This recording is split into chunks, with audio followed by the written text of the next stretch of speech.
తిరుపతి జిల్లా సచివేడు నియోజకవర్గం నాగలాపురం మండలం సూరుడుపల్లి గ్రామంలో వెలిసి ఉన్న శ్రీ సర్వమంగళ సమేత శ్రీ పల్లికొండేశ్వర స్వామి దేవస్థానంలో శ్రీ వారాహి అమ్మవారికి ఆషాఢ నవరాత్రుల సందర్భంగా 3వ రోజు విశేష అభిషేకములు, ప్రత్యేక పూజలు అత్యంత వైభవంగా నిర్వహించారు.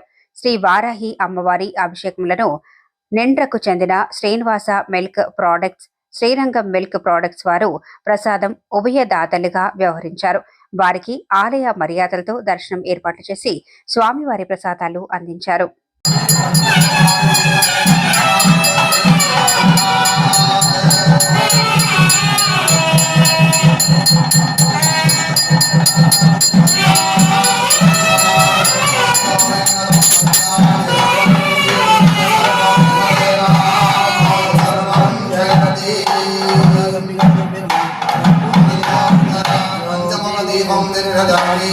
వేదాంజనాజమలయం సమర్పయామి రక్షాంతారయామి.